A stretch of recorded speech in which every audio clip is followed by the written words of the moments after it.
किसका सिंथेसिस करवाएगा, हमने डायरेक्टली उसका नाम नहीं लिया, यानी हमने डाला क्या, बीटा कैरोटीन डाला जो कि बायोसिंथेसिस कराएगा।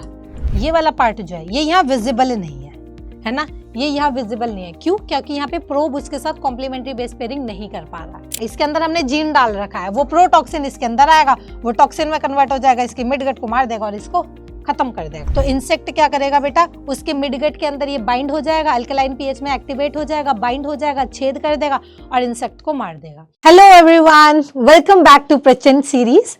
तो आई होप आप सभी की तैयारी बहुत अच्छी चल रही होगी और बहुत अच्छा आप लोग स्कोर भी कर रहे होंगे। तो आज मैम आपके लिए लेके आई हैं बायोटेक्नोलॉजी एंड इट्स एप्लीकेशन, यानी बायोटेक का पार्ट 2। ठीक है, बायोटेक का पार्ट 1 हम लोग कर चुके हैं, आज है बायोटेक पार्ट 2। इसमें एप्लीकेशन से रिलेटेड क्वेश्चंस और काफ़ी क्वेश्चंस आते हैं यहाँ से। ठीक है, चलिए स्टार्ट करते हैं बच्चों। तो जैसे कि मैम स्वागत करती हैं आपका। देवी और सज्जनों, आपकी स्क्रीन पर पहला प्रश्न और बहुत ही सिंपल और सस्ता टिकाऊ क्वेश्चन है। ठीक है, चलिए देखते हैं। The capacity to generate a whole plant from any cell of the plant is called, यानी प्लांट के किसी भी एक छोटे से सेल से एक बड़ा सा ऑर्गेनिज्म बनाना, यानी नया प्लांट बना देना, उस क्वालिटी को, उस एबिलिटी को, उस सेल की जिससे एक नया प्लांट बना है, उसको क्या बोलते हैं, यानी वो कैपेसिटी को क्या बोलते हैं। तो क्या उसको डिफ्रेंसिएशन बोला जाता है? नहीं बेटा, डिफ्रेंसिएशन यानी एक सेल जो है वो किसी भी एक स्पेशल फंक्शन के लिए डिफ्रेंशिएट हो जाती है। सोमैटिक हाइब्रिडाइजेशन बोला जाता है? नहीं, इसमें दो डिफरेंट प्लांट्स के सोमैटिक सेल्स को फ्यूज किया जाता है और प्लांट बनाया जाता है। टोटिपोटेंसी, यस, टोटिपोटेंसी बोला जाता है। और देन माइक्रो प्रोपगेशन, ये टिश्यू कल्चर का एक पार्ट है जिससे हम नया प्लांट बनाते हैं। तो बहुत ही सिंपल क्वेश्चन था। टोटिपोटेंसी यानी एक छोटी सी सेल जो है बेटा एक नए प्लांट को जन्म दे सकती है। ठीक है, रीजनरेशन पावर रखती है। इस टाइप की, जैसे आपने पढ़ा होगा ना, स्टेम सेल्स, है ना, हमारी बॉडी के अंदर भी स्टेम सेल्स होती है जिनके अंदर टोटिपोटेंसी होती है ना। हमारे लिवर के अंदर रीजनरेशन पावर होती है, बोन मैरो के अंदर जो स्टेम सेल्स होती है उनके अंदर टोटिपोटेंसी पावर होती है। ठीक है, तो यानी एक छोटी सी सेल जो वापस कैपेसिटी रखती है एक नए प्लांट को, है ना, जन्म देने के लिए। तो चलिए बेटा, ये आपका ऑप्शन नंबर सी करेक्ट हो गया और आपको मिलते हैं +4। चलिए बढ़ते हैं अगले प्रश्न की ओर। और अगला प्रश्न बच्चा आपकी स्क्रीन पर। नाउ, जब भी स्टेटमेंट बेस्ड क्वेश्चन आएगा आपको थोड़ा सा पॉज लेना है और अच्छे से समझ के क्वेश्चन को अटेम्प्ट करना है। Given below are 2 statements, statement 1 and statement 2। BT toxin are insect group specific, बिल्कुल सही बात है, and coded by a gene CRY1AC। अब यहाँ पे गौर फरमाइएगा, है ना, गौर फरमाइएगा बेटा, है ना। तो यहाँ पे गौर बेटा फरमाना है आपको, जो ये जीन वर्ड बोल रहा है उसके ऊपर। जो बीटी है, बीटी का मतलब क्या है ना, बीटी ये जेंजी वाले बीटी नहीं है बेटा, है ना, ये है बैसिलस थ्यूरिनजेनेसिस। बैसिलस थ्यूरिनजेनेसिस ये क्या होता है बच्चा? ये है बैक्टीरिया। ठीक है, ये जो बैक्टीरिया है ना, ये अपने अंदर टॉक्सिन बनाता है, प्रोटॉक्सिन बनाता है। ठीक है, जो कि इनएक्टिव फॉर्म में प्रेजेंट होता है। बट जब भी कोई इंसेक्ट इसको खाता है तो वहां पे जाके उस फेवरेबल इन्वायरमेंट में, यानी अल्कलाइन पीएच जो उस इंसेक्ट के गट के अंदर प्रेजेंट होता है, उस दौरान ये एक्टिवेट हो जाता है। ध्यान दीजिएगा बेटा, ये जो बीटी है ना, बैसिलस थ्यूरिनजेनेसिस जो है बेटा, ये जो टॉक्सिन बनाता है वो प्रोटॉक्सिन होता है ना, प्रोटॉक्सिन होता है जो कि इनएक्टिव स्टेट में प्रेजेंट होता है। और ये क्या है? इंसेक्ट्स के लिए, यानी इंसेक्ट स्पेसिफिक ग्रुप को टारगेट करता है। ठीक है, अब जब कभी भी कोई भी इंसेक्ट इसको खाएगा तो क्या होगा, जैसे ही इसने इसको इंजेस्ट किया तो इसकी बॉडी के अंदर, जो इंसेक्ट है उसकी बॉडी के अंदर प्रेजेंट होगा क्या? Alkaline pH. और जैसे ही अल्कलाइन पीएच इसको मिलेगा, ये क्या हो जाएगा? इनएक्टिव जो था ये एक्टिव हो जाएगा। इनएक्टिव, ओहो, इनएक्टिव जो है बच्चा ये हो जाएगा एक्टिव। और अब ये एक्टिव होगा तो क्या करेगा बेटा? ये इस इंसेक्ट की गट के अंदर, है ना, मिड गट के अंदर छेद कर देगा, पोर कर देगा, सेल की लाइसिस कर देगा और इंसेक्ट मर जाएगा। तो आपने देखा ये जो टॉक्सिन है बेटा, ये क्या कर रहा है? इंसेक्ट को मार दे रहा है ना, ये इंसेक्ट को क्या कर दे रहा है? किल कर दे रहा है, मार दे रहा है। तो ये टॉक्सिन जिससे बनता है उसको हम बोलते हैं क्राइजीन, है ना, ये क्राइजीन। अब क्राइजीन बहुत सारे होता है, CRY1AC, है ना, CRY2AB, ठीक है, बहुत सारे होते हैं। तो यहाँ सब स्पेसिफिक होते हैं, लेकिन सब स्पेसिफिक होते हैं। यहाँ पे क्वेश्चन में इन्होंने क्या बोला है, यहाँ पे इन्होंने क्वेश्चन में बोल दिया कि भाई बीटी टॉक्सिन जो है वो इंसेक्ट ग्रुप स्पेसिफिक है, बात सही है, and coded bye gene CRY1AC, ये तो स्पेसिफिकली बात हो गई, तो इसलिए ये वाला स्टेटमेंट क्या हो गया, गलत हो गया। ठीक है, स्टेटमेंट 2 बोल रहा है BT toxin exist as inactive protoxin, बिल्कुल सही बात है, इनएक्टिव फॉर्म में ही प्रेजेंट होता है इन बी थ्योरिनजेनेसिस यानी bacillus thuringiensis. However after injection by the insect, जब इंसेक्ट उसको इंजेस्ट करेगा तो इनएक्टिव प्रोटॉक्सिन वो कन्वर्ट हो जाएगा एक्टिव फॉर्म में, बिल्कुल सही बात है। किस वजह से, due to acidic pH of insect gut, ना ना ना ना, गलत बात है ना, तो एसिडिक नहीं होगा बच्चा, यहाँ एल्कलाइन होगा। ठीक है, तो ये बात, दोनों ही बातें गलत हो गई है ना, तो गलत बात है तो भाई गलत ही होनी चाहिए। Both statement 1 and 2 are false, है ना, तो ये बात हो गई, हमारा ऑप्शन नंबर डी हो गया सही, और आपको मिलते हैं +4। चलिए जी, बढ़ते हैं अगले प्रश्न की ओर। और ये रहा अगला प्रश्न।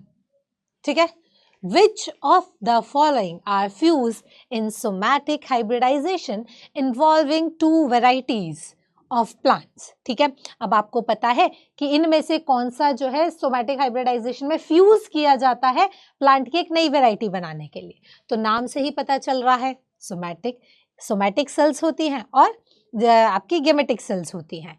ठीक है, तो सोमैटिक सेल्स लेनी है हमारे को, तो पोलन्स कैसी हो गई, गैमीट्स हो गए, है ना, तो ये वाली नई सेल होगी, रिप्रोडक्टिव सेल हो गई, इसके अंदर रिप्रोडक्टिव सेल्स नहीं लेंगे, तो पहले तो रिप्रोडक्टिव सेल को हटा दो। ठीक है, अब आपने सुना होगा बेटा पोमैटो, है ना, पोमैटो यानी पोटैटो प्लस टोमेटो, है ना, टोमेटो वही टमाटर, आहा टमाटर बड़े मजेदार, है ना, तो टोमेटो और पोटैटो दोनों मिला के क्या बनता है बेटा, पोमैटो। ठीक है, तो ये सोमैटिक हाइब्रिडाइजेशन से किया गया, यानी इसके सेल और इसके सेल को फ्यूज किया गया है।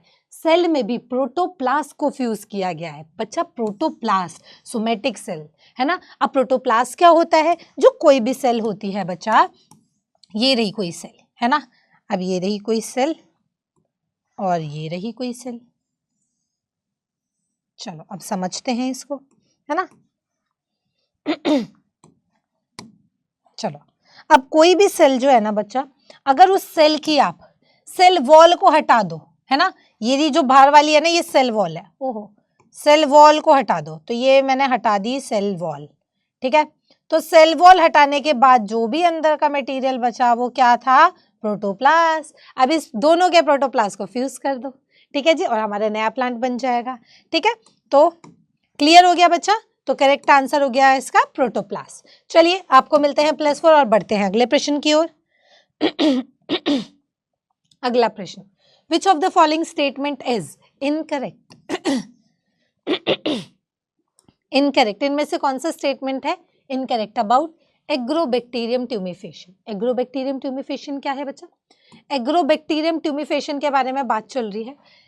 It is use to deliver gene of interest. अब एग्रोबैक्टीरियम ट्यूमिफेशन की ना खास चीज क्या है, एग्रोबैक्टीरियम ट्यूमिफेशन करता क्या है, ये एक बैक्टीरिया है जिसके अंदर एक प्लाज्मिड प्रेजेंट होता है।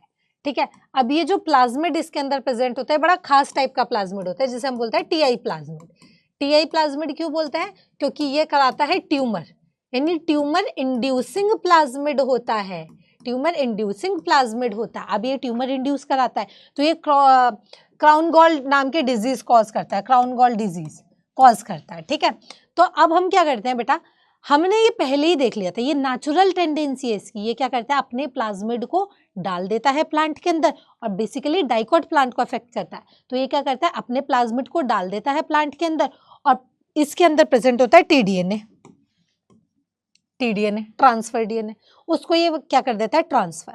तो हम क्या करते हैं, हमें ये एज अ वेक्टर समझ आ गया कि भाई हम इसका यूज कर सकते हैं वेक्टर की तरह। ये क्या करता है, वो पैथोजेनिक जीन को भेजता है, हम उस पैथोजेनिक जीन को हटा देते हैं और अपना डिजायर्ड जीन डाल देते हैं ना, चुपके से काम कर देते हैं जेनेटिक इंजीनियरिंग की हेल्प से। ठीक है, और उससे क्या होता है, ये हमारा एज अ वेक्टर की तरह काम करता है ना जी। तो यही हम करते हैं। It is used to deliver gene of interest in both prokaryotic and eukaryotic bacteria host cell. TI plasmid from agrobacterium tumefaciens used for gene transfer, जो जीन ट्रांसफर के लिए यूज किया जाता है, is not pathogenic to plant cell. It transform normal cell into tumour cell और it deliver TDNA into the plant cell. देखो ध्यान से देखना, ये डिलीवर करता है TDNA प्लांट सेल में, बिल्कुल सही बात है, तभी तो हमने इसकी पैथोजेनिक प्रॉपर्टी हटा दी. ये नॉर्मल सेल को ट्यूमर सेल में कॉज कर रहा है, तभी तो क्राउन गॉल नाम के डिजीज कॉज कर रहा है. TI प्लाज्मिड जो है एग्रोबैक्टीरियम ट्यूमेफेशियन का, जिसको हम जीन ट्रांसफर के लिए यूज कर रहे हैं, अब वो पैथोजेनिक नहीं रहा है, is not pathogenic to the plant cell. वो पैथोजेनिक नहीं रहा, क्यों? क्योंकि हमने उसको क्या कर दिया, डिसआर्म्ड कर दिया. ठीक है, ये बात भी सही होगी. It is use to deliver gene of interest इन दोनों के अंदर, ये बात गलत हो गई. ठीक है, तो आपका करेक्ट आंसर आ गया बेटा, और आपको मिलता है +4. और बढ़ते हैं अगले प्रश्न की ओर. चलिए, BT कॉटन, BT मतलब बैसिलस थ्यूरिनजेनेसिस, जितनी बार लिखोगे उतना याद रहेगा. ठीक है, बैसिलस थ्यूरिनजेनेसिस. अब हमने BT बहुत सारे टाइप के ना प्लांट्स बना लिए, जैसे BT कॉटन बना लिया, BT ब्रिंजल बना लिया, BT सोयाबीन बना लिया. ठीक है, तो अब हम यहाँ बात कर रहे हैं BT कॉटन की. तो BT कॉटन वैरायटी जो है, that was developed by introduction of toxin gene of bacillus thuringiensis is resistant to. अब मैंने अभी आपको बताया कि हमने BT कॉटन बनाया है ना, तो हमने क्या किया बेटा, हमने इसके अंदर जो क्राइजीन था उसका इंट्रोडक्शन कर दिया. अब वो क्राइजीन को मैंने डाल दिया कॉटन प्लांट के अंदर, है ना, ये रहा कॉटन प्लांट, इसके अंदर डाल दिया. अब ये क्या करेगा, नेचुरली जीन क्या करता है बेटा, अपना टॉक्सिन बनाएगा, तो ये क्या करेगा, प्रोटॉक्सिन बनाएगा. ठीक है, प्रोटॉक्सिन बनाएगा और वो वही काम करेगा, यानी ये प्रोटॉक्सिन जब इंसेक्ट खाएगा तो इंसेक्ट क्या करेगा बेटा, उसके मिडगट के अंदर ये बाइंड हो जाएगा, अल्कलाइन पीएच में एक्टिवेट हो जाएगा, बाइंड हो जाएगा, छेद कर देगा और इंसेक्ट को मार देगा.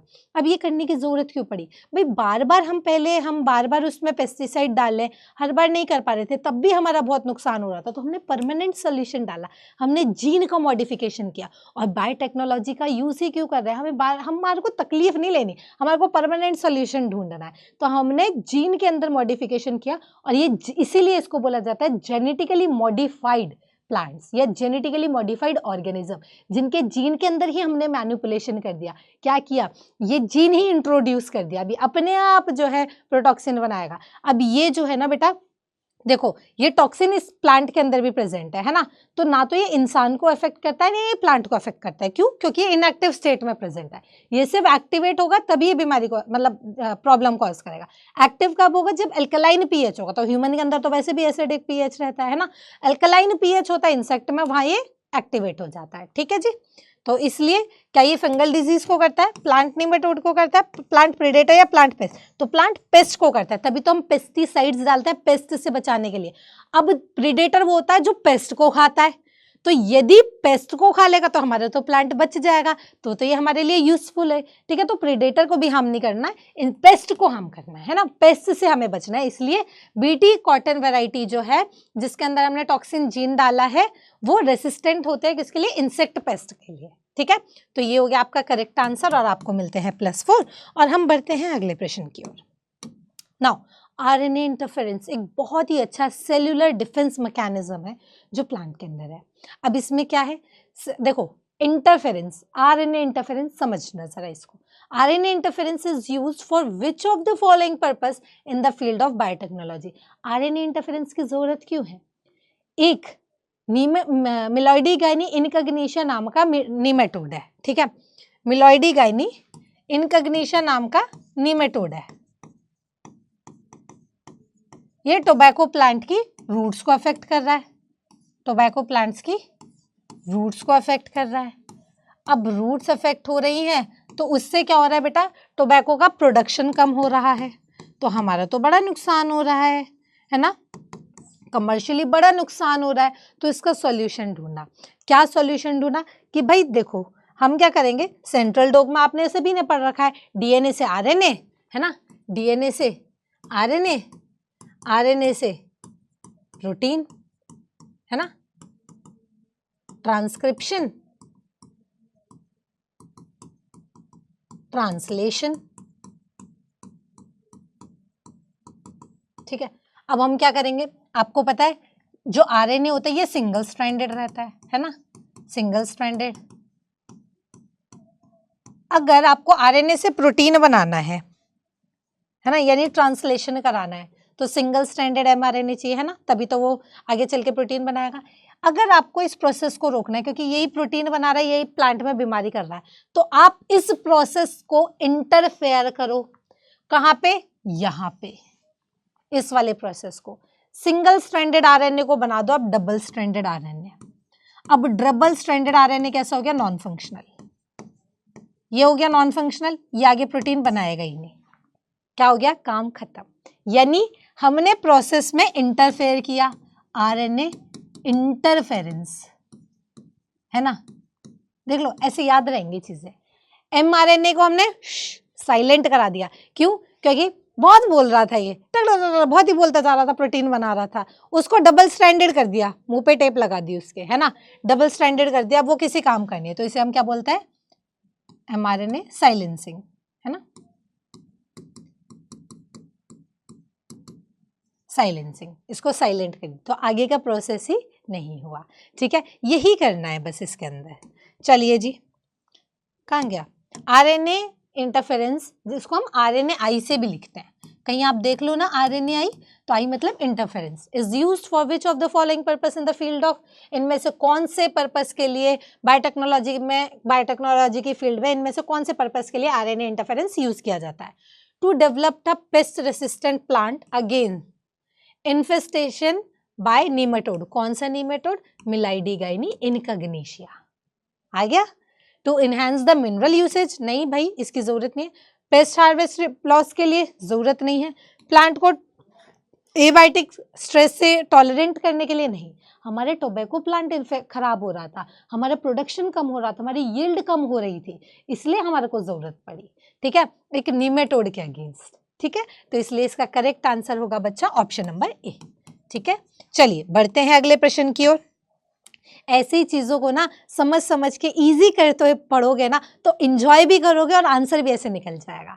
ठीक है, चलिए, विच of the following is true for golden rice. अब हम बात करेंगे गोल्डन राइस की। अच्छा, एक चीज देख भी लो, मैं तुम लोगों के लिए लेके आई थी, है ना, ये था हमारा कॉटन, और ये बॉलवर्म्स जो होते हैं, है ना, कॉटन बॉलवर्म। अभी आपने जैसे पढ़ा होगा एनसीईआरटी, है ना। देखो पीवाईक्यू करने का तभी मजा आता है जब आप चैप्टर एकदम पैक करके बैठे हो। अब पीवाईक्यूज करते हैं, अब देखते हैं कैसे कैसे क्वेश्चन है। कुछ चीज रह जाती है तो अपन यहाँ कर लेते हैं। ठीक है, तो ये इन्फेक्ट कर रहा था। अब ये इंसेक्ट को, इसके हमने क्या किया, अब देखो ये तो खाएगा, इसका काम है खाना, है ना, इसका काम है बीमारी कॉज करना। तो ये जब खाएगा ना, तो अब की बार जो जीन है वो इसके अंदर टॉक्सिन बनेगा, है ना। याद रखना, इसके अंदर हमने जीन डाल रखा है, वो प्रोटॉक्सिन इसके अंदर आएगा, वो टॉक्सिन में कन्वर्ट हो जाएगा, इसकी मिडगट को मार देगा और इसको खत्म कर देगा। ठीक है, तो ये तो बैसिलस थुरिनजेनेसिस की कहानी आ गई। अब ध्यान से देखिए बेटा, ध्यान से देखिए इस पिक्चर को। ठीक है, यहाँ पे जो आपको गोल्डन कलर के राइस देखने को मिल रहे हैं, यही है आपके बच्चा गोल्डन राइस। ठीक है, गोल्डन राइस बड़े ही कीमती और बड़े ही इंपॉर्टेंट है बच्चा। ये निकलते हैं इस डैफोडिल प्लांट से। इस डैफोडिल प्लांट के अंदर देखो, यहाँ पे थोड़ा सा ऐसा कॉन्सेप्ट है, समझने वाली बात है। ठीक है, जैसे डैफोडिल प्लांट है, हम इसमें से क्या करेंगे, हम इसमें से एक जीन निकाल लेंगे और हम अपने प्लांट के अंदर डालेंगे। भाई बायोटेक्नोलॉजी का यूज करना है ना, हमें तो जीन मॉडिफिकेशन करना, हम जेनेटिकली मॉडिफाइड प्लांट बना देंगे। ठीक है, जो हमारे ह्यूमन के लिए यूजफुल हो। तो हम क्या करेंगे भाई, ये रहा डैफोडिल प्लांट, है ना, फूल को देख लो।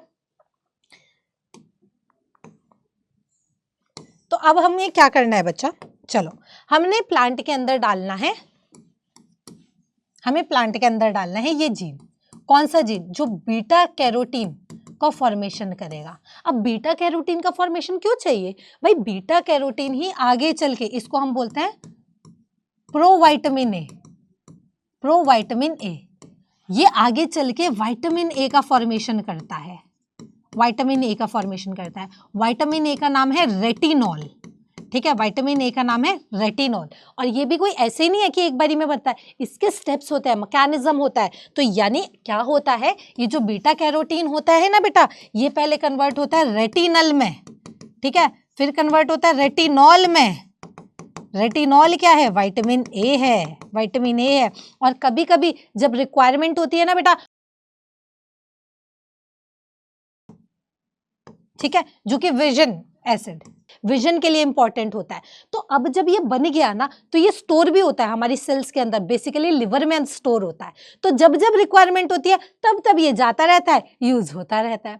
तो भाई हमारे को बॉडी में विटामिन ए चाहिए, ठीक है। तो विटामिन ए के लिए हमने क्या किया, बीटा कैरोटीन का जीन जो है हमने प्लांट के अंदर इंसर्ट किया कि भाई बीटा कैरोटीन जो है वो विटामिन ए में कन्वर्ट हो जाएगा।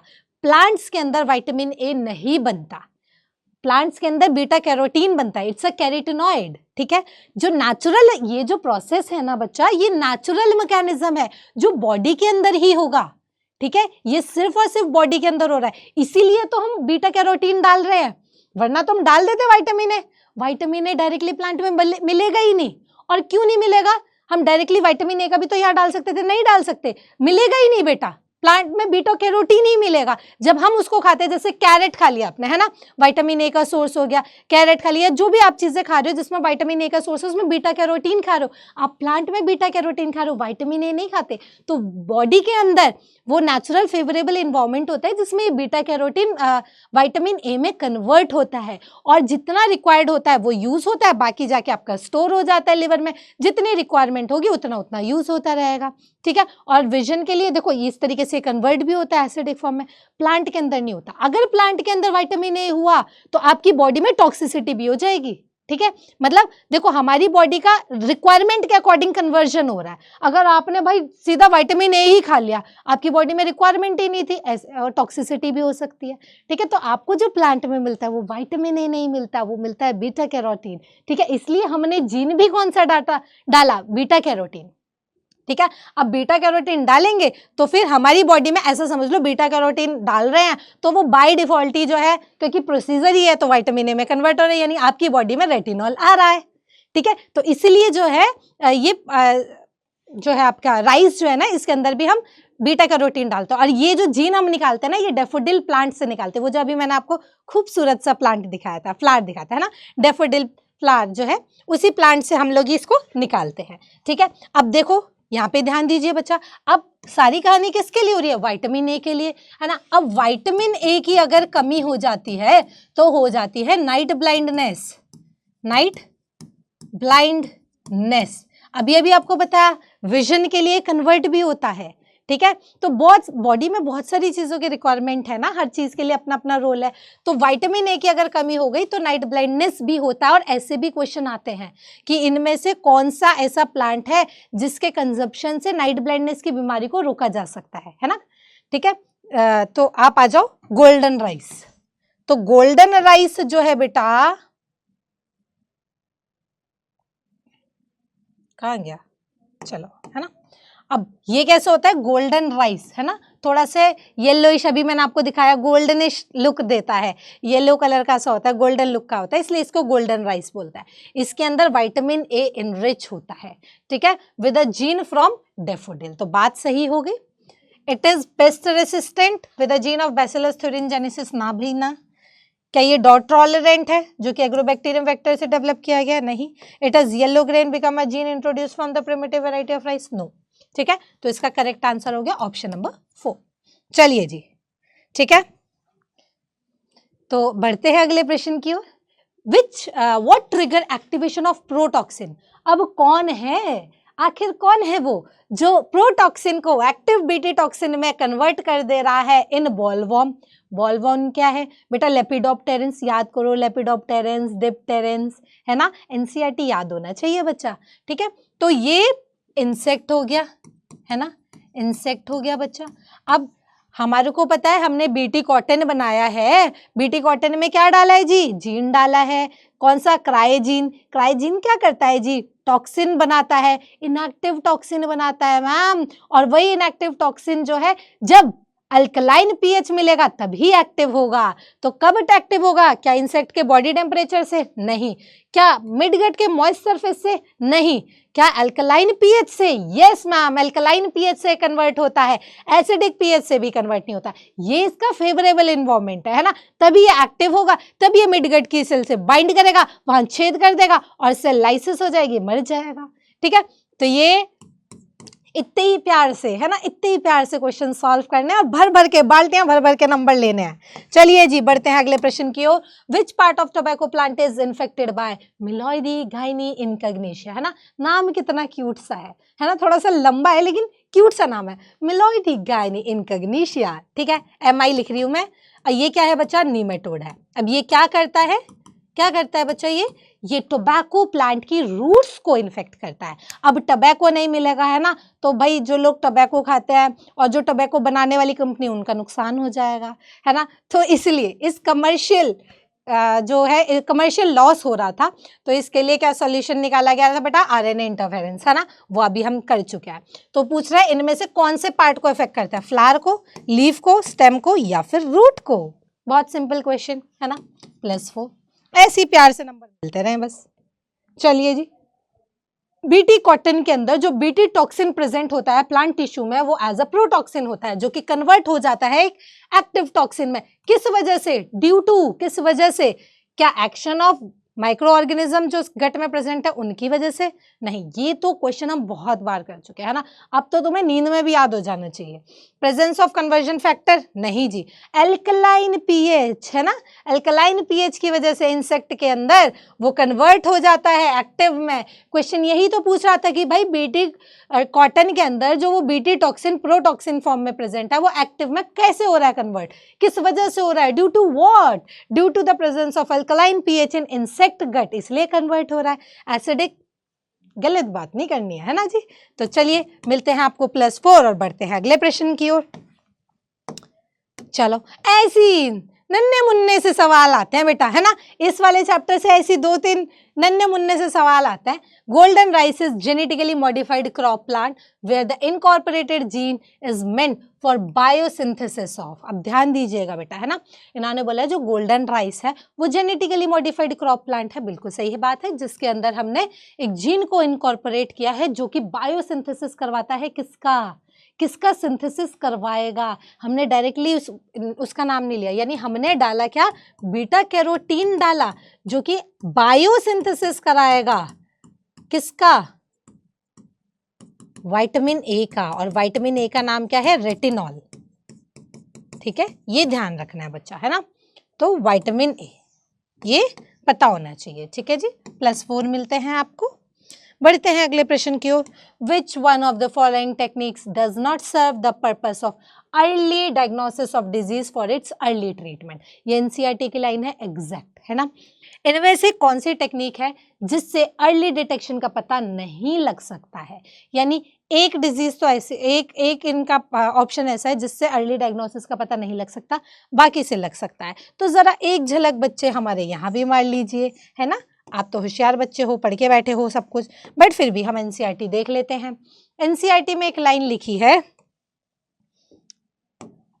कि भाई using conventional method of diagnosis, जो कन्वेंशनल मेथड थे कौन से, सीरम का एनालिसिस करना, यूरिन का एनालिसिस करना, early detection is not possible, इनसे अर्ली डिटेक्शन नहीं पॉसिबल है। तो फिर अर्ली डिटेक्शन के लिए क्या होगा, recombinant DNA technology, polymerase chain reaction और एंजाइम लिंक्ड इम्यूनोसॉर्बेंट ऐसे जो है, ये कुछ ऐसी टेक्निक है जो that serve the purpose of early diagnosis, है ना, ऐसी क्वेश्चन आएगा बच्चा। तो चलो अब तो तुम आराम से लगा लोगे आंसर। किथे गया, ये रहा, है ना जी। चलिए जी, तो अब बता दो, एंजाइम लिंक्ड इम्यूनोसॉर्बेंट ऐसे, तो ये तो बेटा अर्ली डिटेक्शन के लिए यूजफुल है। रिकॉम्बिनेंट DNA भी है, पॉलीमरेज भी है, लेकिन सीरम और यूरिन एनालिसिस नहीं है क्योंकि ये कन्वेंशनल मेथड है ना। चलिए जी, ठीक है, तो प्यार से हमारा आंसर निकल गया। बढ़ते हैं अगले प्रश्न की ओर। चलिए, select incorrect statement regarding the chemical structure of insulin. यहाँ से बड़ा क्वेश्चन आता है ना, एक बार देख लेते हैं। अच्छा, इंसुलिन तो सभी ने सुना है ना, शुगर की बीमारी इंडिया में इतनी कॉमन है ना, शुगर की बीमारी बेटा, तो मेरी मम्मा को भी शुगर की बीमारी है, डायबिटीज। ठीक है, अब डायबिटीज भी 2 टाइप की होती है ना, हम पढ़ चुके हैं बेटा, डायबिटीज भी 2 टाइप की होती है। एक तो डायबिटीज मिलाइटस होती है ना, मिलाइटस होती है, एक डायबिटीज इंसिपिडस होती है, इंसिपिडस, डस होती है। इंसिपिडस जो ADH हार्मोन है, एंटी डाययूरेटिक हार्मोन, इसकी कमी की वजह से होती है। लेकिन ये जो शुगर की बीमारी है ना, ये होती है इंसुलिन की कमी की वजह से। जब इंसुलिन बॉडी में कम हो जाता है तब। अब ये इंसुलिन क्या करता है, और ये इंसुलिन आता कहाँ से है, तो आपकी बॉडी में पेनक्रियाज होती है ना बेटा, इस पेनक्रियाज में आपने पढ़ा होगा, पेनक्रियाज में बाहर की तरफ एसिनर सेल्स होती है और अंदर क्या होता है, आइलेट ऑफ लैंगरहैंस, है ना, आइलेट ऑफ लैंगरहैंस। यहाँ पे बहुत सारी जो है बच्चा क्या होती हैं, सेल्स होती हैं। कौन कौन सी सेल्स होती हैं जी, यहाँ पे अल्फा सेल्स भी हैं, ठीक है, अल्फा सेल्स भी हैं जी मैम, यहाँ पे जो है बीटा सेल्स भी हैं, यहाँ पे बीटा सेल्स भी है, डेल्टा सेल्स भी है, गामा सेल्स भी है। तो मैं दो ही सेल्स की बात करूँ तो ये रही बीटा सेल्स। ये बीटा सेल्स जो है ये क्या बनाती हैं, इंसुलिन बनाती है।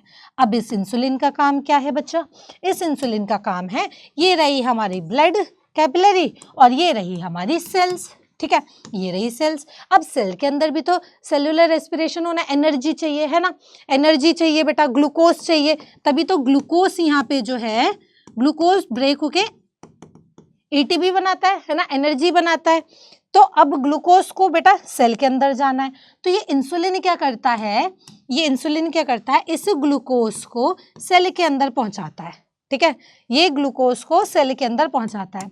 कौन पहुंचा रहा है, इंसुलिन पहुंचा रहा है। तो यदि इंसुलिन की कमी हो गई तो ग्लूकोज ब्लड के अंदर बढ़ जाता है ना, तभी तो शुगर, तभी तो बोलते हैं शुगर की बीमारी, ग्लूकोज क्या है, शुगर है ना, तभी इनके यूरिन के अंदर भी जो है ग्लूकोज का प्रेजेंस देखने को मिलता है, ग्लूकोसूरिया होता है, ठीक है। तो ये हो गया बेटा इंसुलिन की बात। अब इंसुलिन की कहानी देख लेते हैं।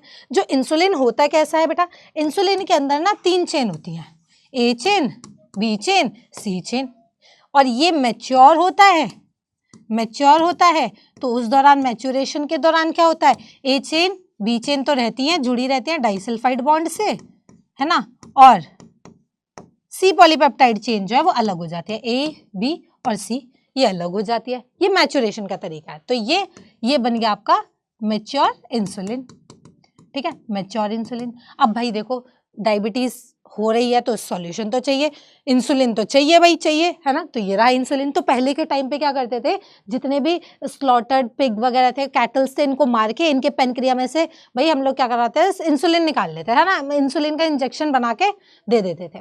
लोगों को एलर्जी होने लगी, भाई दूसरे जानवर से लिया है तो एलर्जी होने लगी। तो फिर 1983 में एक कंपनी आई बेटा, है ना, उस कंपनी का नाम था एली लिली, है ना, ये रही एली लिली कंपनी। इस एली लिली कंपनी ने क्या किया बेटा, एली लिली कंपनी ने क्या किया, इन्होंने सॉल्यूशन निकाला। क्या सॉल्यूशन निकाला, इन्होंने बोला कि भाई इंसुलिन तो चाहिए, है ना, और इंसुलिन जो है पहले 3 चेन होती है, बाद में मैच्योर होकर 2 बनती है। क्यों ना हम ऐसा करें कि मैच्योर इंसुलिन को आर्टिफिशियली बनाया जाए। यस, बिल्कुल बनाया जाए। ई कोलाई बैक्टीरिया के अंदर A चेन ग्रो करवा लो, ठीक है, A चेन ग्रो करवा ली, A पॉलीपेप्टाइड चेन। दूसरे ई कोलाई के अंदर B चेन ग्रो करवा लो, B चेन ग्रो करवा लीजिए। अब दोनों को निकाल लो बाहर, ठीक है, और दोनों A चेन और B चेन को जोड़ दो डाइसल्फाइड बॉन्ड से। ध्यान देना बच्चा, क्या बोल रही हूँ, डाइसल्फाइड बॉन्ड, है ना, डाइसल्फाइड बॉन्ड, इससे जोड़ दो। लो जी लो, प्रॉब्लम ही सॉल्व, कोई एलर्जी कोई पंगा नहीं, और लार्ज अमाउंट में बनेगा, है ना, क्योंकि आपको पता है बैक्टीरिया ORI मल्टीपल रेप्लिकेशन होगा, है ना, तो बाहर बन गया, ये सॉल्यूशन निकल गया। कितना अच्छा सॉल्यूशन निकल गया, है ना। तो यहीं से बच्चा बहुत सारे क्वेश्चंस आते हैं। तो आ जाओ बेटा एक बार NCERT क्वेश्चन को भी देख लेते हैं। क्वेश्चन क्या पूछ रहा है, कहाँ चला गया, ये रहा, ठीक है। इनमें से हमारे को इनकरेक्ट स्टेटमेंट बताना है। मैच्योर इंसुलिन मॉलिक्यूल के अंदर 3 पॉलीपेप्टाइड चेन होती है, नहीं, सिर्फ A और B होती है। Insulin is synthesized as pro hormone, बिल्कुल सही बात है। विच कंटेन एक्स्ट्रा स्ट्रेच और C पेप्टाइड, सही बात है। C peptide is not present in mature, सही बात है। Polypeptide A and B are linked by disulphide bridge, बिल्कुल सही बात है। तो हमसे क्या पूछा था, इनकरेक्ट, लो आ गया इनकरेक्ट, है ना, और समझ के भी आ गया। चलिए, आपको +4 कैसे देना भूल गई मैं, ये लो बेटा +4। बढ़ते हैं अगले प्रश्न की ओर।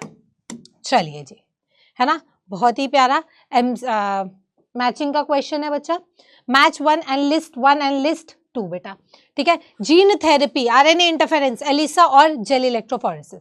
जेल इलेक्ट्रोफोरेसिस हम पहले ही पढ़ चुके हैं बायोटिक पार्ट 1 में। हमने क्या करना है जेल इलेक्ट्रोफोरेसिस में, फ्रेगमेंट्स को बस सेपरेट करना है ना, इलेक्ट्रिक फील्ड की प्रेजेंस में, सीविंग इफेक्ट, याद आ रहा है, ठीक है। तो भाई इसको तो हमने कर दिया separate. RNA interference, cellular defence, अभी अभी पढ़ा है हमने। एलिसा डायग्नोस्टिक्स के लिए, अभी अभी पढ़ा है। जीन थेरेपी, जीन थेरेपी देखो क्या होता है, जीन की थेरेपी करना है ना। जब तुम थक जाते हो तो तुम भी थेरेपी कराने जाते हो ना, जैसे कुछ लोग मेंटली डिस्टर्ब होते हैं, मतलब मेंटली किसी को कोई प्रॉब्लम होती है तो अलग अलग डॉक्टर के पास जाते हैं, है ना। तो साइकेट्रिस्ट के पास जाया जाता है, तो वो लोग क्या करते हैं, थेरेपीज करते हैं, जिससे जो है यू विल फील गुड और आपको जो करेक्ट किया जा सके, जो अभी प्रॉब्लम है उसको करेक्ट किया जा सके, ठीक है।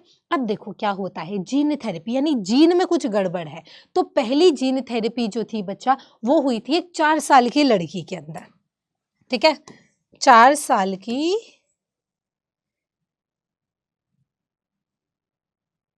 ये लड़की है ना, पहली जीन थेरेपी हुई थी एक छोटी सी 4 साल की लड़की के अंदर, जिसके अंदर क्या था बेटा, स्किड बीमारी थी।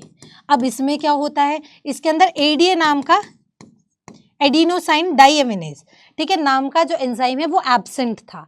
अब इससे क्या होता है, अगर ये एब्सेंट होगा तो इम्यूनिटी नहीं होगी, यानी इस बच्चे की इम्यूनिटी बहुत कमजोर थी, है ना। तो क्या किया गया बेटा, इसके अंदर इस एंजाइम को इंट्रोड्यूस किया गया, ठीक है, बोन मैरो के द्वारा। एम्ब्रियोनिक, अर्ली एम्ब्रियोनिक स्टेज में ही जो है, इसका परमानेंट क्योर तो ये निकाला गया कि एम्ब्रियोनिक स्टेज में ही हम इस जीन को इंसर्ट कर देंगे, बट इसके लिए क्या किया गया था, रेट्रोवायरस के थ्रू हमने इस जीन को इंसर्ट कर दिया, जो कि एडीए एंजाइम बनाता चला गया, ठीक है। तो ये आपको ध्यान होना चाहिए। चलिए आ जाओ बच्चा, तो जीन थेरेपी ने क्या किया, allow the correction of gene defect, gene defect को करेक्ट कर दिया। तो आ जाओ ऑप्शन के अकॉर्डिंग देखते हैं। ए के सामने आ गया जी 4, बी के सामने आ गया जी 3, सी के सामने आ गया जी 2, और लो जी डी के सामने आ गया 1। 4 3 2 1, 4 3 2 1, 4 3 2 1, ठीक है। चलिए जी, बहुत बढ़िया, बढ़ते हैं अगले प्रश्न की ओर।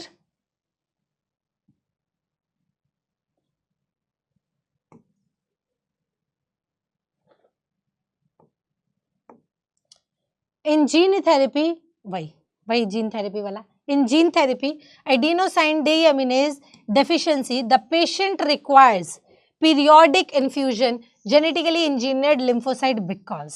अब क्या हुआ था, हमने लिम्फोसाइट्स तो डाले थे, अब उन लिम्फोसाइट्स के अंदर जब हमने चेंज करके डाला था ना, तो उन लिम्फोसाइट्स से क्या हुआ बच्चा, उन लिम्फोसाइट्स को हमारे को बार बार पीरियोडिक इन्फ्यूजन कराना पड़ता था, ठीक है। अब लिम्फोसाइट आपको पता है इम्यूनिटी के लिए बहुत रिस्पॉन्सिबल है, ठीक है। इम्यूनिटी कौन कराता है, लिम्फोसाइट्स। बी लिम्फोसाइट्स याद है आपको, और टी लिम्फोसाइट्स, है ना। बी लिम्फोसाइट ह्यूमोरल इम्यूनिटी के लिए रिस्पॉन्सिबल था, T lymphocyte cell mediated immunity के लिए रिस्पॉन्सिबल था।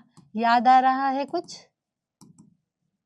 है, तुझे याद ना मेरी, है ना, वो ये लोग ऐसे बोलेंगे तुझे याद ना मेरी आई, बताओ तुम्हें याद नहीं आई बेटा, बी लिम्फोसाइट और टी लिम्फोसाइट की। बी लिम्फोसाइट ह्यूमोरल इम्यूनिटी के लिए और T lymphocyte cell mediated immunity के लिए। तो जीन थेरेपी के अंदर एडिनोसाइन डीएमीनेज डेफिशिएंसी थी, उस पेशेंट को पीरियोडिक इन्फ्यूजन कराना पड़ा था बार बार लिम्फोसाइट्स का, ठीक है। ऐसा क्यों कराना पड़ा बेटा, हर सेल की एक लाइफ स्पैन होती है और वो सेल उस टाइम पे मर जाएगा। तो अब ऐसा तो है नहीं कि सेल इमॉर्टल है, यानी अमर है, कभी मरेगा ही नहीं। एक बार हमने सेल डाल दिया तो वो अमर है, अब कुछ होगा नहीं, नहीं बेटा, वो सेल मरेगा, उसका लाइफ स्पैन भी होता है, वो भी मरेगा। तो बार बार हमारे को क्या करवाना पड़ता है, इन्फ्यूजन कराना पड़ता है। तो genetically engineered lymphocytes are not immortals, वो इमॉर्टल्स नहीं होती, इसीलिए हमारे को इसका पीरियोडिक इन्फ्यूजन कराना पड़ता है। रेट्रोवायरल वेक्टर की जरूरत पड़ी थी इन लिम्फोसाइट्स के अंदर इंट्रोड्यूस करने के लिए बेटा, बिल्कुल सही बात है, रेट्रोवायरल वेक्टर की ही जरूरत पड़ी थी, बट इसका इस चीज से कोई कनेक्शन नहीं है कि बार बार आपको इन्फ्यूजन कराने इसलिए आना पड़ रहा है, ठीक है। Gene isolated from bone marrow cell introducing ADA, इसका भी कोई कनेक्शन नहीं है। Lymphocyte from the patient blood are grown in culture outside the body, बात सही है, लेकिन वो ये पूछे पीरियोडिक इन्फ्यूजन क्यों हो रहा है, वो बार बार इसलिए हो रहा है भाई सेल इमॉर्टल नहीं है, सेल मर जाएगी लाइफ स्पैन खत्म करने के बाद, फिर तो डालनी पड़ेगी ना, तो इसलिए ये भी करेक्ट आंसर नहीं होगा, करेक्ट आंसर होगा इसका ऑप्शन नंबर ए। ठीक है, चलिए बढ़ते हैं अगले प्रश्न की ओर। Statement related to human insulin are given below. Which statements are correct about genetically engineered insulin? Genetically engineered insulin के लिए इनमें से कौन सा स्टेटमेंट करेक्ट है? ठीक है, चलिए पढ़ते हैं।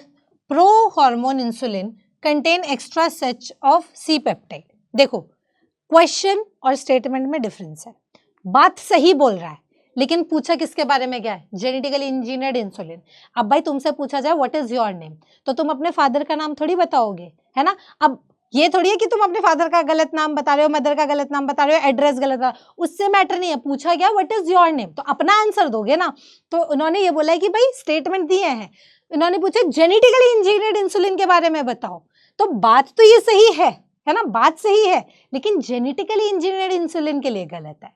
ठीक है, तो ये बात क्या हो गई? गलत। A peptide and B peptide chain of insulin were produce separately, बिल्कुल सही बात है। इन इक्वलाई बैक्टीरिया के अंदर एक्सट्रैक्टेड, उनको निकाला गया, उनको जोड़ा गया बाय डाइसल्फाइड बॉन्ड दोनों के बीच में, बिल्कुल सही बात है।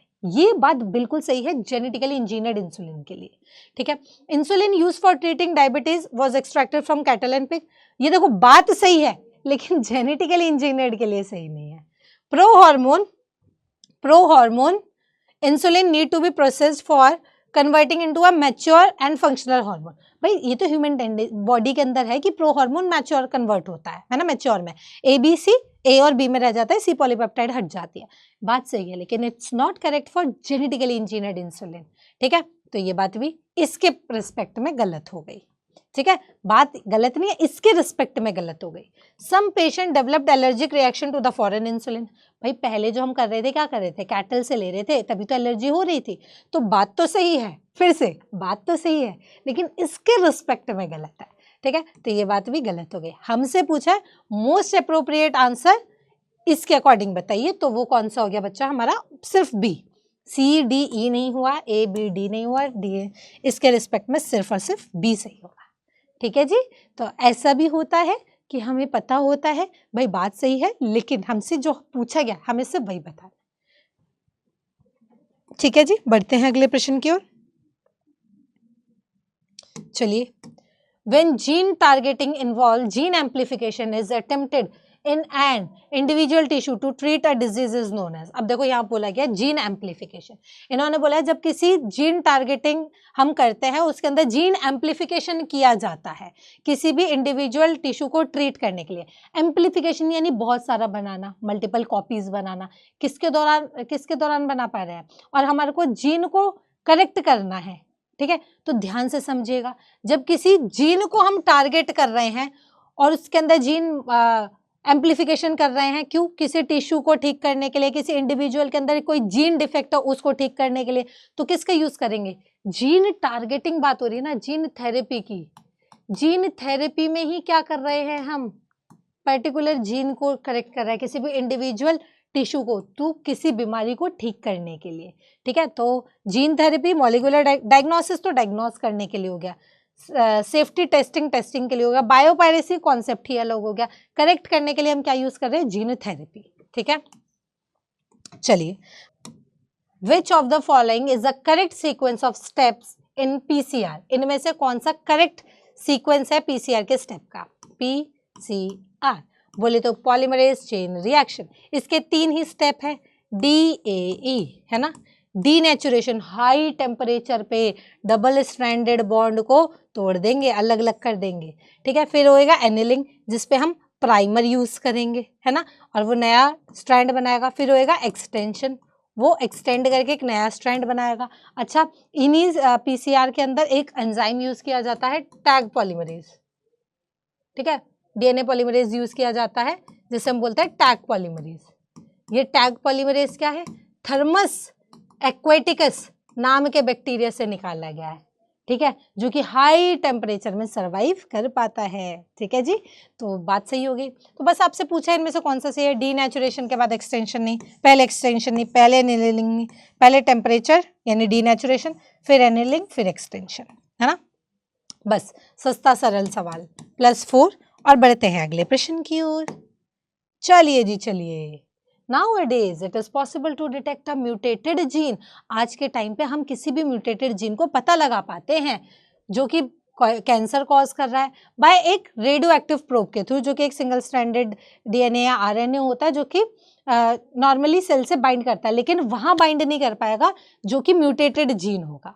ठीक है, उस म्यूटेटेड जीन से वो कॉम्प्लीमेंट्री बेस पेयरिंग नहीं कर पाएगा। तो जब हम उसकी फिल्म निकालते हैं, ठीक है, तो क्या होता है उस दौरान प्रोब जो है जिस म्यूटेटेड जीन के साथ वो बाइंड नहीं कर पाएगा तो वो फिल्म में शो भी नहीं होगा। ठीक है, अभी दिखाती हूँ। To hybridize its complementary DNA in a clone of cells followed by its detection using, किसके हेल्प से, ऑटो रेडियोग्राफी की हेल्प से हम उसको कैसे डिटेक्ट कर पाते हैं, क्योंकि म्यूटेटेड जीन कंप्लीटली और क्लियरली विजिबल होता है फोटोग्राफिक फिल्म में, गलत बात है। अब आप यहाँ देखिए एक बार, ठीक है, जैसे यहाँ आप देख सकते हैं इस तरीके की सीक्वेंस है, तो आई होप आपको सभी को विजिबल हो। तो आप देखो ये वाला पार्ट जो है, ये यहाँ विजिबल नहीं है ना, ये यहाँ विजिबल नहीं है। क्यों? क्योंकि यहाँ पे प्रोब उसके साथ कॉम्प्लीमेंट्री बेस पेयरिंग नहीं कर पा रहा है। ठीक है, तो इजीली हमने डिटेक्ट कर लिया कि this one is mutated part. ठीक है, ये क्या है, म्यूटेटेड पार्ट है। तो ऐसे ही हम पता लगा पाते हैं, क्योंकि mutated gene does not appear on photographic film, अभी दिखाया मैंने आपको, as the probe has no complementarity with it, क्योंकि वो उसके साथ कॉम्प्लीमेंट्री बेस पेयरिंग नहीं कर पाएगा। ठीक है, तो ये बात सही हो गई। Mutated gene does not appear on photographic film as the probe has complementary, नहीं।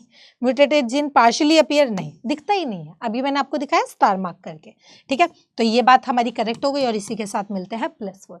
ऐसे ही क्वेश्चन को समझते रहोगे ना, मैं पूरी कोशिश करती हूँ बच्चा आप लोगों के लिए कि ना पिक्चर के साथ आप देखो, समझो, रियलाइज करो, फील करो एकदम, है ना, सब्जेक्ट को, तो मजा आता है एकदम। ठीक है जी, चलिए बढ़ते हैं अगले प्रश्न की ओर। देखो गलतियां सभी से हो जाती है, कोई दिक्कत नहीं है, उन दो गलती, सीखते रहो बस, है ना, सीखते रहो, हर दिन कुछ ना कुछ नया सीखने को मिलेगा। आप एनसीईआरटी जितनी बार भी पढ़ोगे ना, हर बार ऐसा लगेगा अरे ये तो रह गया था, एक बार और पढ़ लो, है ना। मेहनत करते रहो, लास्ट टाइम तक मेहनत करते रहो, बस मेहनत से पीछे मत हटो, है ना, मेहनत करते रहो, 100% सिलेक्शन होगा। ठीक है, और बाकी हम पूरी कोशिश कर रहे हैं कि आप लोग अच्छे से कॉलेज में पहुंच जाओ, है ना, जो हमसे होगा बेटा हम पूरा करेंगे। With regard to insulin choose the correct option, अब आपको करेक्ट ऑप्शन बताना है। देखो विद रिगार्ड टू, अब इंसुलिन, अब इन्होंने ये नहीं बोला जेनेटिकली इंजीनियर्ड इंसुलिन, है ना, अब इन्होंने इंसुलिन बोला, तो अब जो ये बोलेंगे हमारे को क्वेश्चन के अकॉर्डिंग ही उसका आंसर करना है। C peptide is not present in mature insulin, सही बात है। अब हम नॉर्मल इंसुलिन की बात कर रहे हैं कि भाई उसमें सी पेप्टाइड प्रेजेंट नहीं होता, सही बात है। Insulin produce by recombinant DNA technology, यहाँ इन्होंने मेंशन कर दिया। हैज सी पेप्टाइड, नहीं, उन्होंने भी क्या किया था, ए और बी दोनों चेन को डाइसल्फाइड बॉन्ड से जोड़ दिया था बस, तो उसमें भी सी नहीं था। तो ये क्या लिखा है, the insulin produced by recombinant DNA has C peptide, नहीं, गलत बात हो गई, है ना। The pro insulin has C peptide, सही बात है। A and B peptide of insulin are interconnected by disulphide bridge, सही बात है। तो आपसे पूछा है करेक्ट इनमें से कौन सा है। ठीक है, हमारा करेक्ट हो गया ए वाला, सी वाला और डी का, बी सी नहीं, ए डी नहीं, ए सी और डी, ए सी और डी ये भी नहीं, तो है ना, तो ये हो गया हमारा करेक्ट आंसर। और बधाई हो बच्चा, आपको मिलते हैं +4। चलिए जी बढ़ते हैं अगले प्रश्न की ओर। The effective treatment of the disease, early diagnosis and understanding the pathophysiology is very important. इनमें से कौन सा मॉलिक्यूलर डायग्नोस्टिक टेक्निक यूजफुल होता है अर्ली डिटेक्शन के लिए? तीन ही तो है, रिकॉम्बिनेंट डीएनए टेक्नोलॉजी, है ना, फिर हमारा पॉलीमरेज चेन रिएक्शन, और इसके बाद ELISA test, antigen anti binding क्या होता है ना। तो सदर्न ब्लॉटिंग नहीं, हाइब्रिडाइजेशन नहीं, वेस्टर्न, अरे लो ये तो हमारे बच्चा लोग यूं ही कर देंगे, एनसीईआरटी की लाइन है ये तो, है ना। चलो बढ़ते हैं अगले प्रश्न की ओर। Which of the following statement is not correct, है ना, ये जो नॉट है ना यही बड़े पंगे करता है। Not, the pro insulin has extra peptide called C peptide, सही बात है भाई, प्रो इंसुलिन में तो था, सही बात है। The functional insulin has a और B chain link together by hydrogen bond, नहीं नहीं, सुप्रिया मैम काफी बार बोल चुकी हैं, क्या? डाइसल्फाइड, डाइसल्फाइड ब्रिज बनाता है जी, है ना, डाइसल्फाइड बॉन्ड। गलत बात हो गई। Genetically engineered insulin is produced in E coli, है ना, ए चेन बनाई, बी चेन बनाई, दोनों को जोड़ दिया। In man insulin is synthesized as pro insulin, वही बाद में मैच्योर होकर इंसुलिन में कन्वर्ट होता है, सही बात। गलत कौन सा है? बी, +4। आगे बढ़ते हैं। Match the following column and select the correct option, इनमें से करेक्ट ऑप्शन बताइए जी। बीटी कॉटन, बैसिलस थ्यूरिंजन, लो जी, ये भी कोई पूछने की बात है। Deficiency adenosine deaminase, gene therapy, है ना, आरएनए इंटरफेरेंस, अभी पढ़ा है, cellular defence, PCR polymerase chain reaction, detection of HIV infection. क्यों? क्योंकि एम्प्लीफिकेशन करता, बहुत सारे बना देता, पता लग जाता है हमारे को इन्फेक्शन है कि नहीं। ठीक है, ए के सामने 4, बी के सामने 1, सी के सामने 2, डी के सामने 3, 4 1 2 3, 4 1 2 3, लो जी, ठीक है, हाँ यही है 4 1 2 3। चलिए जी बढ़ते हैं अगले प्रश्न की ओर। इनमें से कौन सा यूज किया जाता है as a vector for introducing a DNA fragment into human lymphocyte? Human lymphocytes के अंदर डीएनए फ्रैगमेंट को डालने के लिए जो हमने जीन थेरेपी में किया था, किसका यूज किया था?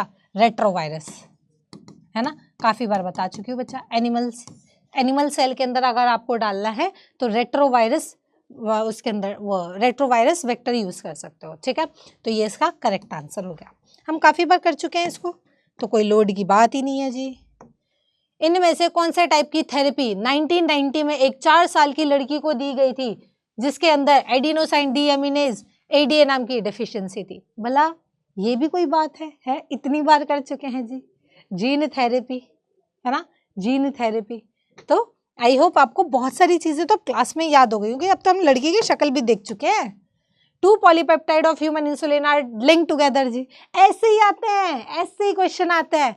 2 पॉलीपेप्टाइड कौन कौन सी? अब तो तुम भी बता दोगे कौन सी दोनों पॉलीपेप्टाइड, A चेन और B पॉलीपेप्टाइड चेन, दोनों को डाइसल्फाइड से जी जोड़ दो, है ना जी। चलिए हाइड्रोजन बॉन्ड से, यही तो गलत था पहले वाले क्वेश्चन में, यही तो गलत था। नहीं, फॉस्फोडाइएस्टर न्यूक्लिक एसिड थोड़ी है। कोवेलेंट बॉन्ड, डाइसल्फाइड ब्रिज, ठीक है, ये हो गया इसका करेक्ट आंसर, है ना। और हमारे प्यारे प्यारे बच्चों को मिलते हैं +4। बढ़ते हैं अगले प्रश्न की ओर। लो, है ना, ऐसे ही बस ऐसे थोड़ा सा टेढ़ा मेढ़ा कर देते हैं क्वेश्चन को, वैसे पूछ लेते हैं। ADA is an enzyme which is deficient in genetic disorder SCID. What is the full form of ADA? ADA की full form बता दो बस। Adenosine deaminase, adenosine deoxy, adenosine deaminase, aspartate arginine, लो जी लो, है ना, NCERT के। देखो सारी चीजें NCERT से ही है ना, बस थोड़ा सा क्या करेंगे, कॉम्प्लिकेट करने की कोशिश करेंगे, थोड़ा सा घुमाने की कोशिश करेंगे। क्या हमारे बच्चों को पता है कि नहीं? पर हमारे बच्चों को सब पता है ना, तो वो कर लेंगे आंसर। चलिए जी, लिस्ट 1 एंड लिस्ट 2 अब आ जाओ, है ना, NCERT का ही अच्छा क्वेश्चन है। अल्फा-1 एंटीट्रिप्सिन, देखो ये किसको करेक्ट करने के काम आता है? एम्फाइसीमा, अभी बताती हूँ, ठीक है। क्राय1AC, क्राय1AB, क्राय1AC और एंजाइम रिप्लेसमेंट, देखो enzyme replacement therapy ADA deficiency के दौरान की गई थी, ठीक है। अब बात आती है, कहाँ गया, अब बात आती है बेटा क्राय1AB और क्राय1AC की। तो क्राय1AB, क्राय2AC ये स्पेसिफिक है, ये ध्यान रखना। क्राय1AB काम करेगा कॉर्न बोरर के लिए, ठीक है, और क्राय1AC काम करेगा कॉटन बॉलवॉर्म के लिए, है ना, ये स्पेसिफिक होते हैं बच्चा, ये याद रखना है आपको, ठीक है। अब आ जाओ, मेरे को ही बताना था एम्फाइसीमा। तो जो भी लोग स्मोकिंग करते हैं, है ना, तो आपको पता होगा बच्चा, जो हमारे लंग्स की स्ट्रक्चरल और फंक्शनल यूनिट है वो क्या है? ये है हमारी ट्रैकिया, है ना, 5th थोरैसिक वर्टिब्रे पे ये डिवाइड हो जाती है, ब्रोंकाई, फिर आगे चल के ब्रोंक्यूल्स, है ना, ब्रोंकाई, फिर आगे चल के ब्रोंक्यूल्स, ये रहा हमारा लंग, ठीक है। चलो अब ध्यान दीजिए, जो हमारा यहाँ पे क्या प्रेजेंट होती है? एल्वेलाई, ये क्या है? एल्वियोलाई, बैग लाइक स्ट्रक्चर है ना, सैक लाइक स्ट्रक्चर बोल लो। अब ये जो एल्वियोलाई है ना बच्चा, ये एल्वियोलाई जो है यहीं पे तो गैसेस एक्सचेंज होता है ना, यहीं से तो आदान प्रदान होता है गैसेस का, है ना। ऑक्सीजन, कार्बन डाइऑक्साइड बाहर आएगी, ऑक्सीजन अंदर आएगी। बट अगर इसका ये सरफेस एरिया ही जो है डैमेज हो जाए, है ना, सरफेस एरिया रिड्यूस हो जाए, तो गैसेस एक्सचेंज में दिक्कत होगी। यही बीमारी होती है स्मोकिंग करने में। क्या होता है, जो सरफेस एरिया होता है ये रिड्यूस हो जाता है, खराब हो जाता है, जिसकी वजह से सांस लेने में दिक्कत होती है, और इस बीमारी को बोला जाता है बेटा एम्फाइसीमा। ठीक है, और इसको करेक्ट करने के लिए अल्फा 1 एंटीट्रिप्सिन की जरूरत होती है। ठीक है जी, तो आ जाओ। ए के सामने आ गया 3, बी के सामने आ गया 4, सी के सामने आ गया 1, डी के सामने आ गया 2।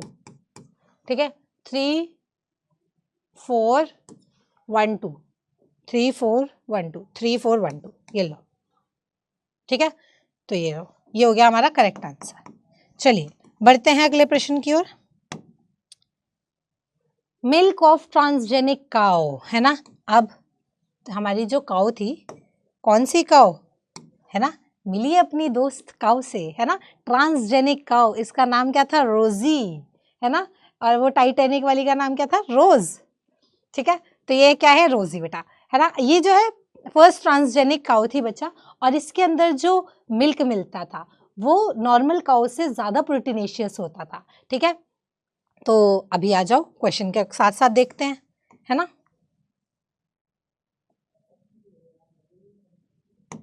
चलो, मिल्क ऑफ ट्रांसजेनिक काओ रोजी वॉज न्यूट्रिशनली ज़्यादा बैलेंस प्रोडक्ट था ह्यूमन बेबीज के लिए देन नेचुरल काउ मिल्क। क्यों? क्योंकि इसके अंदर ह्यूमन एंजाइम एडिनोसाइन डीएमिनेज था। नहीं बेटा, इसके अंदर प्रोटीन अल्फा 1 एंटीट्रिप्सिन था, ये तो एम्फाइसीमा के लिए था। ह्यूमन अल्फा लैक्टाब्यूमिन प्रेजेंट था, ह्यूमन इंसुलिन ग्रोथ फैक्टर भी नहीं था, जो कि ज़्यादा प्रोटीन कंटेंट रखता था इसका मिल्क, है ना। तो इसलिए ये बेबीज़ के लिए ज़्यादा यूज़फुल था। चलिए जी, है ना, ऐसे ही बेटा प्यारे प्यारे से सवाल आते रहेंगे, है ना, और हमारे बच्चे नंबर ले जाएंगे। चलिए, the laws and rules to prevent unauthorized exploitation of bio resources are termed as. जो लॉ और रूल्स अनऑथराइज्ड एक्सप्लॉयटेशन के लिए किए जाते हैं उनको हम क्या बोलेंगे? देखो, बायो एथिक्स ओवरऑल हो गया, बायो इंजीनियरिंग में हम इंजीनियरिंग कर रहे हैं, बायो पायरेसी यानी चुरा लेना, बायो जहाँ पे भी आ रहा है यानी रिसोर्सेज को, है ना, नेचुरल रिसोर्सेज को चुरा लेना, पायरेसी यानी चुरा लेना, बायो पेटेंटिंग उसको पेटेंट करा लेना, अपने नाम पे करा लेना। ठीक है, उसको अपने नाम पे करा लेना।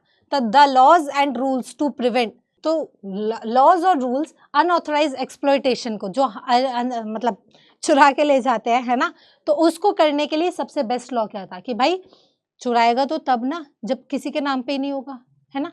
अब भाई कोई भी चीज़ खुले में पड़ी है, किसी को पता ही नहीं है पेन किसका, कोई भी उठा के ले जाएगा। बट अगर वो बोल सकता है कि भाई मैंने अपने नाम पे इसको पेटेंट करा लिया, तो अगर ये चोरी होगा तो मैं बोल सकती हूँ ना कि भाई ये तो मेरा पेन है ना। तो पेटेंट कराना, है ना, तो उसको बोलते हैं बायो पेटेंटिंग।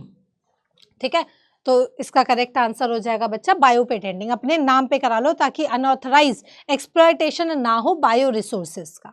ठीक है, चलिए बढ़ते हैं आगे। इंडिया के अंदर वो ऑर्गेनाइजेशन जो for assessing the safety and introducing genetically modified organism के लिए, वो कौन सी है बेटा? वो है हमारी जेनेटिक इंजीनियर्ड अप्रूवल कमेटी, है ना, कमेटी। चलिए, A new variety of rice was patented by foreign company. ये वाला अब ध्यान से देखेंगे। Though such varieties have been present in India for a long time, this is related to। अब एक नई वैरायटी जो थी राइस की, अब हमारी देखो जो बासमती राइस है ना, उसका ओरिजिन जो था वो इंडिया पाकिस्तान का था। ठीक है, लेकिन एक यूएस कंपनी आई थी, राइस टेक करके नाम की थी, और उसने क्या किया, राइस को अपने बासमती राइस को अपने नाम पे पेटेंट करा लिया। ठीक है, तो इसके बाद भाई क्योंकि बासमती राइस जो था वो बहुत ज़्यादा इंडियन कल्चर और ट्रेडिशन से जुड़ा हुआ था। आपने देखा भी वो बहुत सारे गाने भी, है ना, बने हुए हैं तो राइस वगैरह से और बासमती के ऊपर। तो क्या नाम है आपका, जो इस चीज़ को उन्होंने क्या किया, हमसे बिना पूछे उन्होंने अपने नाम पे पेटेंट करा दिया, जो कि गलत बात है। तो फिर बहुत ज़्यादा इसके ऊपर लड़ाई हुई। इंडिया ने जो है वर्ल्ड ट्रेड ऑर्गेनाइजेशन के द्वारा एक अपना पॉइंट रखा कि भाई ये तो गलत है। फिर इसके बाद इंडिया को बोला गया कि भाई अगर बासमती राइस जो है इंडिया और पाकिस्तान में ही कि ग्रो करेगा, वही बासमती राइस जो है असली होगा। यानी फाइनली इसका सॉल्यूशन निकल गया कि जो बासमती राइस इंडिया और पाकिस्तान में ग्रो करेगा वही ओरिजिनल बासमती राइस होगा। ठीक है, तो बेसिकली इंडिया की मैं बात कर रही हूँ, तो इंडिया में जो ग्रो करेगा वही बासमती राइस होगा। ठीक है, तो ये तो हो गई वैरायटी कॉटन की, ये हो गई वैरायटी वीट की, ये हो गई राइस की, और ये भी वीट की हो गई, है ना। तो हमसे किसके बारे में बात करी गई है, बासमती राइस की, जो कि इंडिया के था बहुत लॉन्ग टाइम से, तो इसका नाम रखा गया बासमती राइस। ठीक है, तो यानी जो भी राइस इंडिया के अंदर ग्रो करेगा, जो भी राइस जो है फाइनली इंडिया में ग्रो करेगा, वही बासमती राइस कंसिडर किया जाएगा। ठीक है, चलो, use of bioresources by multinational company and organization without authorization from concerned country and its people is called। देखो, किसी के भी बायो रिसोर्सेज का यूज करना मल्टीनेशनल कंपनी द्वारा या फिर ऑर्गेनाइजेशन द्वारा उनकी कंट्री को बिना बताए अनऑथराइज तरीके से यूज करना, और या फिर उन लोगों को बिना बताए उनके बायो रिसोर्सेज का यूज करना, उसको हम क्या बोलते हैं, बायोपायरेसी। ठीक है, चुरा लिया आपने, है ना। चोरी कब बोलते हैं बेटा, जब बिना बताए, अगर आप किसी से पूछ के किसी का पेन ले रहे हो या कॉपी ले रहे हो, उसको चोरी थोड़ी बोलेंगे, तो आपने दिया है। अगर बिना बताए कोई उठा के ले जाएगा तो वही तो चोरी है ना। तो दैट इज बायोपायरेसी। ठीक है जी, बढ़ते हैं अगले प्रश्न की ओर। चलिए, which body of the government